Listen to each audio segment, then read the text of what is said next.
Padahal Nabi Ibrahim sudah yakin. Kenapa? Nabi Ibrahim merasa perlu bertanya sesuatu yang sebenarnya nggak perlu. Kenapa? Karena dia sudah yakin ini perintah dari Allah Subhanahu wa Ta'ala. Tapi ini bukan soal yakin tidak yakin. Pelaksanaannya ini terkait dengan Ismail, bukan hanya Ibrahim sendiri. Maka Ismail diajak bicara. Apa pendapatmu tentang mimpi ayah itu? Ternyata jawabannya luar biasa. Ya abatif'al ma tu'maru satajiduni insyaallahu minas sabirin. Wahai ayah, kerjakan apa yang Allah perintahkan kepadamu. Insyaallah engkau dapati aku termasuk anak yang sabar. Ini kalau boleh berandai-andai, seandainya Nabi Ibrahim tidak berkata seperti itu, tidak bertanya seperti itu, tapi dia bilangnya apa? Ismail, sini. Ada apa, Pak? Bapak dapat perintah dari Allah untuk menyembelih kamu. Nih, Bapak sudah siapkan golok yang paling tajam. Ayo, pasang lehermu. Bapak mau gorok sekarang.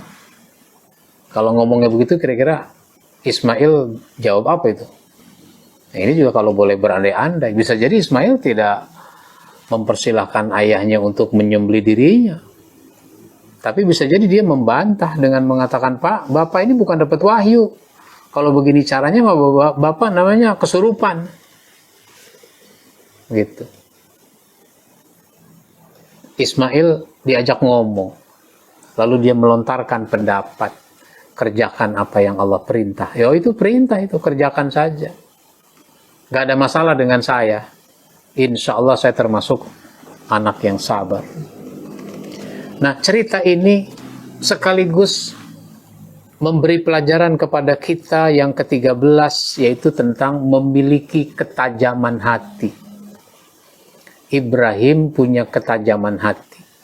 Orang yang hatinya tajam, perintah itu nggak selalu dengan kalimat perintah. Dengan isyarat-isyarat saja udah nyambung kalau ini perintah. Itu Nabi Ibrahim punya ketajaman hati. Ismail juga punya ketajaman hati.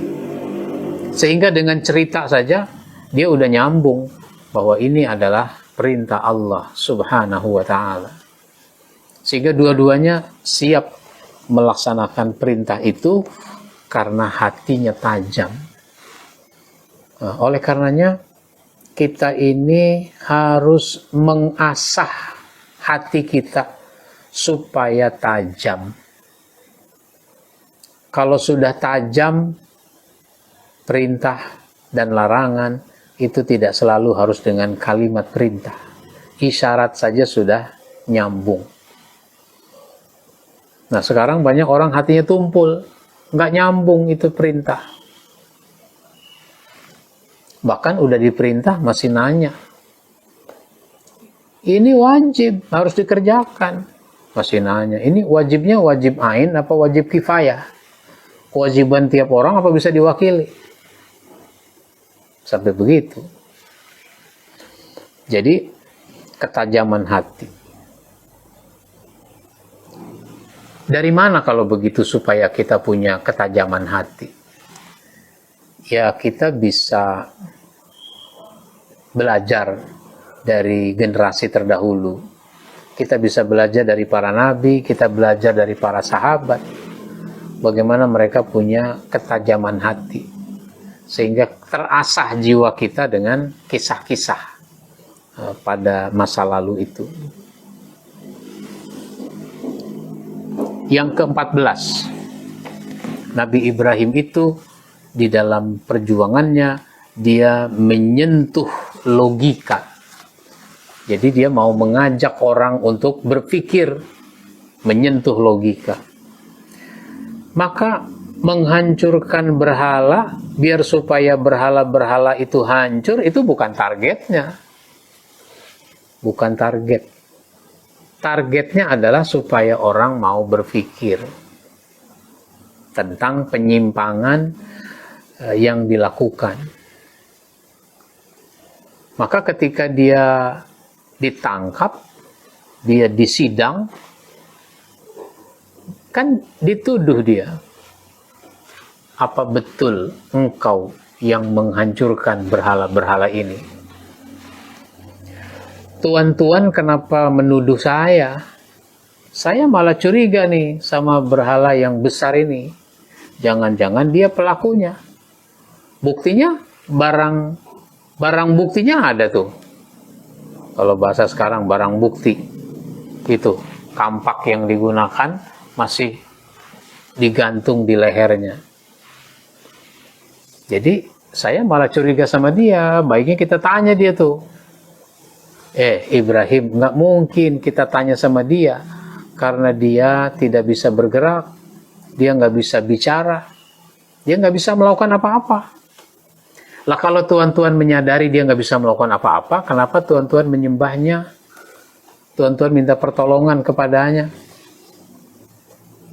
Nah, kalau bahasa Betawinya, sudah jangan banyak cincong, jangan banyak omong. Siapkan kayu bakar. Bakar ini Ibrahim. Dijatuhi vonis hukuman mati, caranya dibakar. Udah, bakar.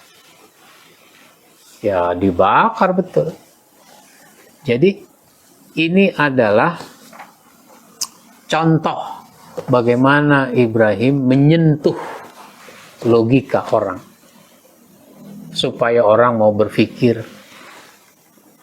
Tapi orang sombong nggak bisa diajak berpikir, nggak bisa dinasihati. Yang ada adalah kemarahan. Orang sombong yang menonjol kemarahan.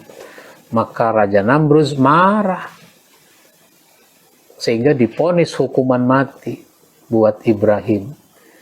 Dibakar api, dibakar kayu, dan Ibrahim dilemparkan ke situ. Orang anggap selesai sudah sejarah Ibrahim. Tapi segera Allah memerintahkan kepada api untuk mendingin. Ya naru kuni bardan wassalaman ala Ibrahim. Wahai api, mendinginlah engkau. Selamatkan Ibrahim. Maka Ibrahim selamat. Dia tidak terbakar sedikit pun. Sehingga orang heran. Dibakar kok nggak kenapa-kenapa. Mestinya itu kan membuat mereka sadar. Ternyata Ibrahim memang benar kan begitu. Tapi ternyata mereka bukannya sadar, tapi malah menunjukkan kemarahan. Di dalam Al-Quran itu diceritakan pada surat Al-Anbiya, surat 21 ayat 58 sampai dengan ayat 70 yang terkait dengan Ibrahim itu tidak mempan dibakar, atau dari ayat 58 sampai dengan ayat 70 ya. Jadi ada 12 ayat. Begitu juga pada surat As-Saffat, surat 37 ayat 91 sampai 98.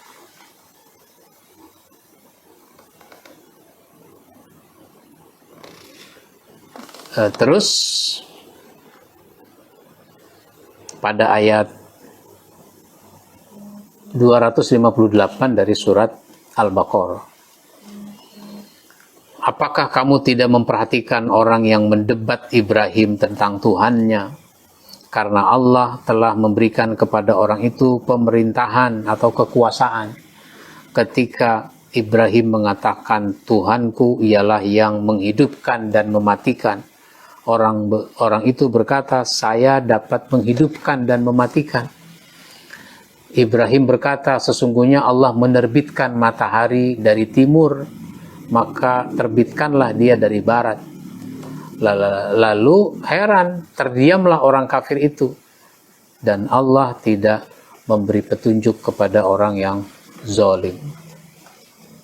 Ini poin-poin berharga untuk kita agar semakin yakin di dalam perjuangan bahwa pertolongan Allah Subhanahu wa Ta'ala itu sangat dekat. Allah memberikan pertolongan kepada Nabi Ibrahim alaihi salam, sehingga Nabi Ibrahim sangat yakin bahwa kesulitan pasti ada jalan keluarnya. Insya Allah nanti kita sambung lagi poin tentang Nabi Ibrahim alaihi salam. Kita cukupkan dulu sampai di sini. Kita akhiri dengan membaca hamdalah. Alhamdulillahirabbil alamin. Wassalamualaikum warahmatullahi wabarakatuh.